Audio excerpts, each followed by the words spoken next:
Lord. ನಜರೇತಿನ ಯೇಸುವಿನ ದಿವ್ಯವುಳ್ಳ ನಾಮದಲ್ಲಿ ನಿಮ್ಮೆಲ್ಲರಿಗೂ ನಮ್ಮ ಜೀಸಸ್ ಲವ್ಸ್ ಪ್ರೇಯರ್ ಮಿನಿಸ್ಟ್ರೀಸ್ ಮೂಲಕ ಈ ಒಂದು ಪುನರುತ್ಥಾನ ದಿನದ ಶುಭಾಶಯಗಳನ್ನು ಸಲ್ಲಿಸ್ತಾ ಇದ್ದೇನೆ. ಈ ದಿನ ದೇವರು ಈ ನೂತನ ವರ್ಷದಲ್ಲಿ ಕಳೆದ 2 ತಿಂಗಳುಗಳ ಕಾಲ ನಮ್ಮನ್ನು ಕಾದು ಕಾಪಾಡಿ ಈ ಒಂದು 2ನೇ ತಿಂಗಳ ಕೊನೆಯ ಪುನರುತ್ಥಾನ ದಿನದಲ್ಲಿ ನಮ್ಮನ್ನು ಸಜೀವವಾಗಿರಿಸಿದ್ದಕ್ಕಾಗಿ ನನ್ನ ಕರ್ತನಿಗೆ ನನ್ನ ಮಹಿಮೆಯನ್ನು ಸಲ್ಲಿಸ್ತಾ ಇದ್ದೇನೆ.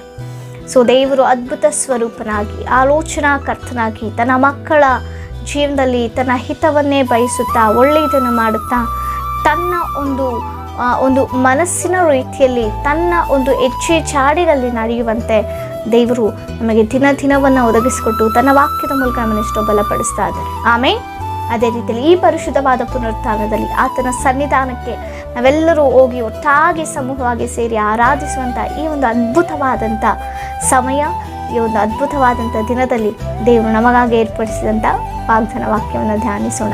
ಕೀರ್ತನೆಗಳು 34ನೇ ಕೀರ್ತನೆ 1ನೇ ವಚನ.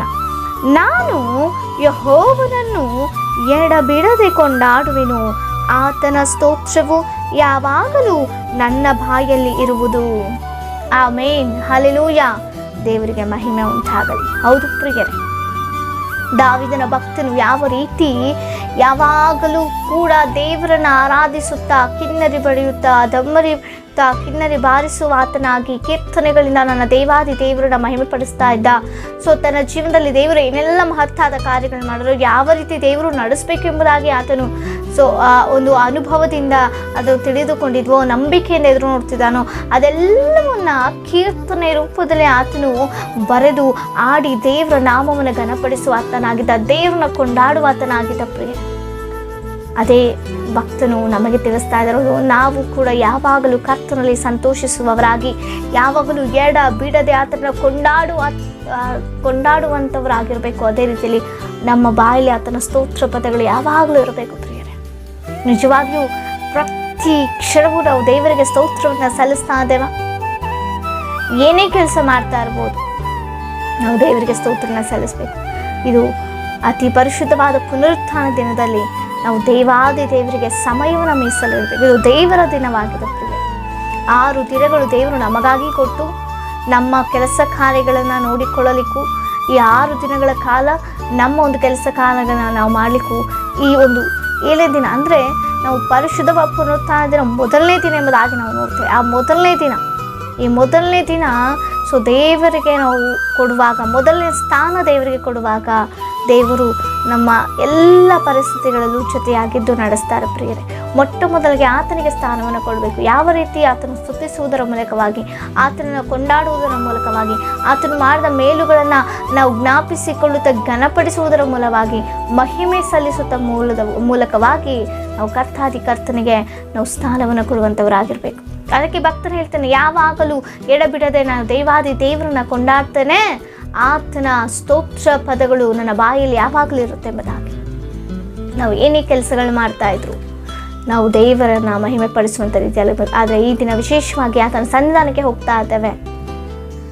ಆತನ ನಾಮವನ್ನು ಘನಪಡುವ ರೀತಿಯಲ್ಲಿ ನಮ್ಮನ್ನು ನಾವು ಸಿದ್ಧಪಡಿಸಿಕೊಂಡು, ದೇವಾದಿ ದೇವರು ಈ ವಾರವೆಲ್ಲ ಯಾವ ರೀತಿ ನಮ್ಮನ್ನು ಕಾಪಾಡ್ಕೊಂಡು ಬಂದರು, ಏನೆಲ್ಲ ಅಪಾಯಗಳಿಂದ ದೇವರು ತಪ್ಪಿಸಿದ್ರು, ಏನೆಲ್ಲ ಅವಶ್ಯಕತೆಗಳನ್ನ ದೇವರು ಸಂಧಿಸಿದ್ರು.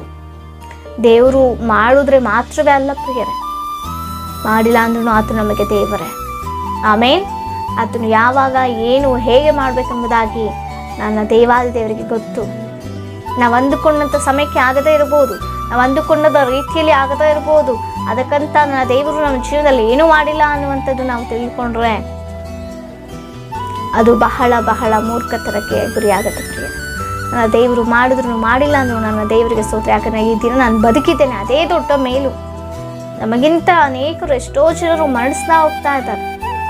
ಅವರು ಸಜೀವವಾಗಿದ್ರು ದೇವರ ಆರಾಧಿಸುವಂಥ ಸ್ಥಿತಿಯಲ್ಲಿದ್ದಾರೆ. ಆದರೆ ನಿನ್ನನ್ನು ನನ್ನ ಪ್ರೀತಿಸಿ ಈ ದಿನವನ್ನು ಒದಗಿಸಿಕೊಟ್ಟಿರುವಾಗ ನಾವು ಎಷ್ಟರ ಮಟ್ಟಿಗೆ ಉತ್ಸಾಹದಿಂದ ದೇವರನ್ನ ಆರಾಧಿಸಲಿಕ್ಕೆ ಮುಂದಾಗ್ತಾ ಇದ್ದೇವೆ, ನಮ್ಮನ್ನು ನಾವು ಸಿದ್ಧಪಡಿಸಿಕೊಂಡಿದ್ದೇವೆ. ಆಮೇಲೆ ಆಲೋಚನೆ ಮಾಡೋಣ, ಸಿದ್ಧತೆ ಆಗೋಣ. ದೇವರನ್ನ ಸಮೂಹವಾಗಿ ಸೇರಿ ಅದನ್ನು ಆರಾಧಿಸಲಿಕ್ಕೆ, ಸಮೂಹವಾಗಿ ಸೇರಿ ಅದನ್ನು ಕೊಂಡಾಡಲಿಕ್ಕೆ, ಅದರ ನಾಮವನ್ನು ಘನಪಡಲಿಕ್ಕೆ. ಯಾಕಂದರೆ ನನ್ನ ದೇವರು ಸೊ ಜೀವವುಳ್ಳಂಥ ದೇವರು, ಸಿಂಹಾಸನಾಸೀನ ಅಂತ ದೇವರು, ಪರಲೋಕ ರಾಜ್ಯದಲ್ಲಿ ಸಾವಿರ ದೇವದೂತರುಗಳೊಟ್ಟಿಗೆ ಸ್ತೋತ್ರವನ್ನು ಹೊಂದಿಕೊಳ್ತಾ ಇರುವಂಥ ದೇವರು, ಪರಿಶುದ್ಧರು ಪರಿಶುದ್ಧರು ಪರಿಶುದ್ಧರು ಎಂಬುದಾಗಿ ಸ್ತುತಿಗೆ ಪಾತ್ರನ ಅಂತ ದೇವರು, ಮಹಿಮೆಯ ಅರಸನಾತನು. ಆಮೇನ್. ಅಂತಹ ಉನ್ನತವಾದಂಥ ದೇವ್ರನ್ನ ನಂಬಿರುವಂಥದ್ದೇ, ನಂಬಿಕೊಳ್ಳಲಿಕ್ಕೆ ಅವಕಾಶ ಮಾಡಿಕೊಟ್ಟು ಆತನೇ ಹುಡುಕಿಕೊಂಡು ಬಂದು ನಮ್ಮನ್ನ ಮಕ್ಕಳನ್ನಾಗಿ ಅಂಗೀಕರಿಸಿದೆ ಒಂದು ದೊಡ್ಡ ಆಶ್ಚರ್ಯ, ಅದ್ಭುತ ಕಾರ್ಯ ನಮ್ಮ ಜೀವನದಲ್ಲಿ. ಅದಕ್ಕಿಂತ ಮೇಲೂ ಬೇಕಾ ಪ್ರಿಯರೇ? ಈ ದಿನ ಬದುಕ್ತಾ ಇದ್ದೇವೆ, ಮಾತನಾಡ್ತಾ ಇದ್ದೇವೆ, ನೋಡ್ತಾ ಇದ್ದೇವೆ ಅಂದರೆ ಅದು ಆತನ ಕೃಪೆಯಿಂದಲೇ ಅಲ್ವಾ? ಅದಕ್ಕಿಂತ ದೊಡ್ಡ ಕಾರ್ಯ ನಮ್ಮ ಜೀವನದಲ್ಲಿ ಬೇಕಾ? ಎಲ್ಲವನ್ನ ಜ್ಞಾಪಿಸಿಕೊಳ್ಳೋಣ. ಎಷ್ಟೋ ಜನ ನಮಗಿಂತ ಹೀನವಾಗಿದ್ದಾರೆ, ಹೌದಾ? ನಾವದನ್ನು ನಿವಾಸದಲ್ಲಿದ್ದೇವೆ. ನಿವಾಸಗಳಿಲ್ಲದೆ ಎಷ್ಟೋ ಜನರು ಬೀದಿ ಬದಿಗಳಲ್ಲಿ ಮಲಗಿರುವಂಥವ್ರು ಎಷ್ಟೋ ಜನರಿದ್ದಾರೆ. ನಾವಾದರೂ ಹೊತ್ತಿಗೆ ಊಟವನ್ನು ಮಾಡ್ತಾ ಇದ್ದೇವೆ.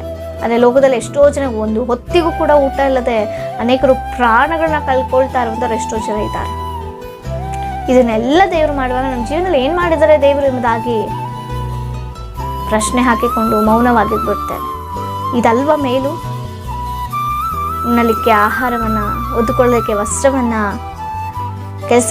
ಕೆಲಸಗಳನ್ನ ಮಾಡಲಿಕ್ಕೆ ಬಲಶಕ್ತಿಯನ್ನು, ಜ್ಞಾನವನ್ನು, ಅಂಗಗಳನ್ನ ಅಷ್ಟು ಅದ್ಭುತವಾಗಿ ಸೃಷ್ಟಿಸಿ ದೇವರು ಕೊಟ್ಟಿರುವಾಗ ಇದಕ್ಕಿಂತ ಮೇಲೆ ಇನ್ನೇನು ಬೇಕು?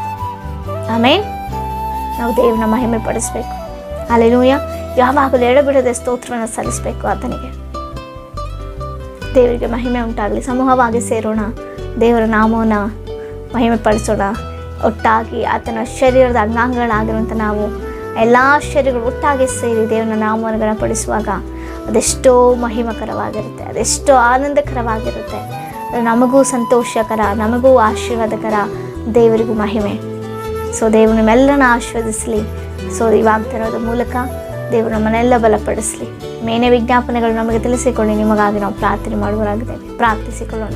ಪರಿಶುದ್ಧನಾದ ದೇವರೇ, ಪರಿಶುದ್ಧವಾದ ಪುನರುತ್ಥಾನದಿಂದ ನಾವೆಲ್ಲರನ್ನ ಒಟ್ಟಾಗಿ ಸಂಧಾನದಲ್ಲಿ ಸೇರಿಸಿ ಅಪ್ಪ ನೀನೇ ಸಹಾಯ ಮಾಡಿ.